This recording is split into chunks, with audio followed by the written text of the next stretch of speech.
Жаңалықтарымызды жалғастырамыз. 15 сәуір қозы көрпеш баян сұлу күні, дәлірек айтсақ, ғашықтар мерекесі.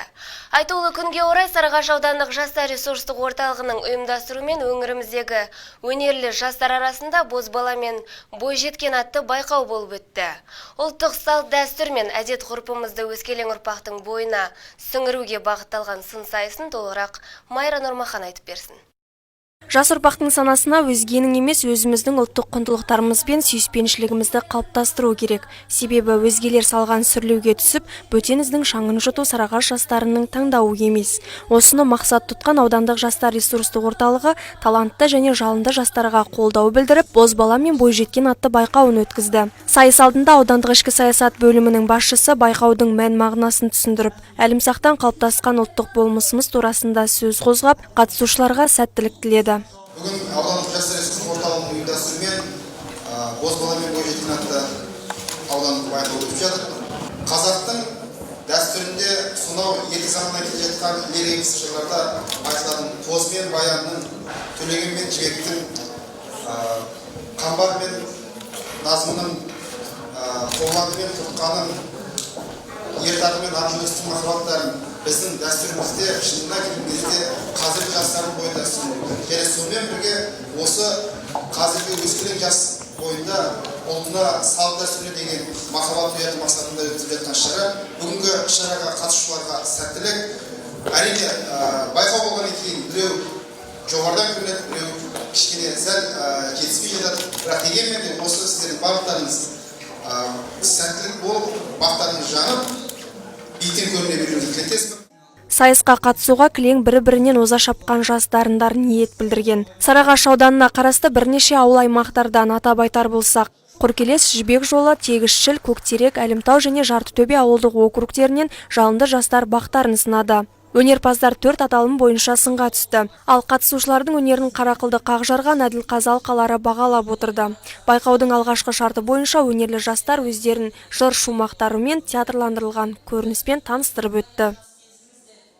Асығамен көптен күткем, бұраған бе ақшамандай қарақат көз, менде жаным өзіне ғашық еткен. Есімің кім? Айтып өтсең жөні болар. Қазағым бойжетті де бүкіт ағар. Өзіңе ғашық болған менде жанды, сенде қызбен жұптасың арман болар. Жаныма салт дәстүрді серік еткен, елімнің ерге өскен елігінің. Ата-анамның ай нұрына теңеп өскен, алтынай болады менің есім. Туған жерім, жанға жайлы Әлімтау, аралында күнә болар, жас жігітті аямау. Қанымызға сіңген екен шет анадан қыз алмау, аты жөнің, ата тегін кім болады жігітау? Мен де ұлымын, үміт артқан қазақтың, бабалардың бойға жиған салттарын, сері жігіт көрегенді еске, тегі бек жігіт Сағитұлы Бақтияр.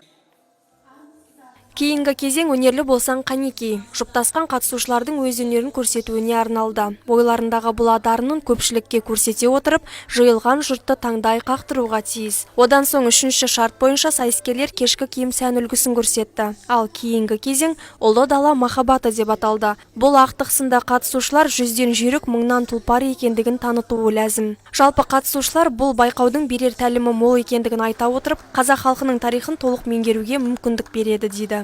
Мен Әлімтау ауылдық округінен қатысып отырмын. Қатысудағы мақсатым міндетті түрде жеңу емес, қатысып бағымды сынап, көп тәжірибе жинау. Қазақилықты өзіме бойыма көп сіңірем деген ойдамын. Салт дәстүр қазақилықты жастарға үйретеді. Жастарды қазақтың дәстүрлерін жақсы білуге баулиды деп ойлаймын. Сайыс, мысалы өзіміздің осы Сарыағаш ауданының жастарын қазақилыққа баулу, кешегі біздің өткен ғашықтарымыз бір-біріне қосыла алмаған Естай мен Қорлан, Қыз Жібек пен Төлеген, Еңлік пен Кебек, сол ғашықтар сынды бір-біріне қосылып жете алмаған неше түрлі кейіпкерлер олардың арасына қарсы түсіп бір-біріне жақсы қоймаған, солардың бәрін біздің өзіміздің Сарыағаш ауданының жастары, тағы да басқа жақтың жастары өздерін біліп, сонда өздерінің бойына қазақилық салт дәстүрді сезініп, біздің бұл сайысқа қатысқандағы мақсатымыз ол міндетті түрде жеңу емес. Осы сайысқа қатысудың өзі үлкен мақсат болып есептеледі. Және де бұл өзіміздің мақсатымыз жастарға сол қазақи салт дәстүрді және қазақи сөз салу, қазақи қыз бен жігітті қалай болғанын дәріптеу, жастарға соны үгіттеу болып есептеледі. Жастықтың оты жалындайтын жылда жастардың да белсенділігі ерекше. Талапшыл, өнерлі жастарды қолдау осындай байқаулардан басталады. Осы арқылы жастар ғасырлар қойнауынан қалыптасқан төл мәдениетімізді жаңғыртары анық дей отырып, ұмыт бола бастаған салт дәстүрлерімізді, қазақи болмысымызды жас ұрпақ арасында насихаттау басты мақсат екендігін алға тартты ұйымдастырушылар. Бүгін Сарыағаш ауданы Құркелес ауылдық округінде мәдениет үйінде 15 сәуір Қозы Көрпеш Баян Сұлу атты мерекелік іс-шараға, сонымен қатар мынау жастар жылына орай ауданымыздың жастарының арасында бозбаламен бойжеткен байқау өтуде. Жалпы байқауға ауданымыздың 20-ға жуық жастары өтініш білдіріп, бүгінгі байқауға 7 жұп қатысуда.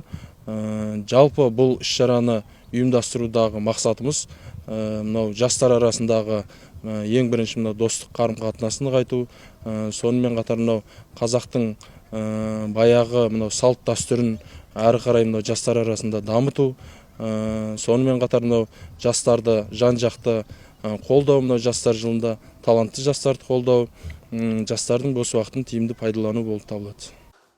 Байқау қорытындысы бойынша жүлделі 3-ші орында Әлімтау ауылдық округінен келген Бекжігіт Бақтияр мен Шырынхан Алтынай иеленсе, 2-ші орынға Жібек Жолы ауылдық округінің намысын қорғаған Намазбаев Еркебұлан мен Бекзатова Динара лайық деп танылды. Ал сайыста Құркелес ауылдық округінің тумалары Абдужалил Мұхаммедали мен Тілеубек Арайлым топ жарып, 1-ші орынды қанжығасына байлады. Сондай-ақ өзге де қатысушылар түрлі номинацияларды иемденіп, бағалы сыйлықтармен марапатталды. Майра Нұрмахан, Нұрсұлтан Исаев, Сәт телеарнасының жаңалықтар қызметі.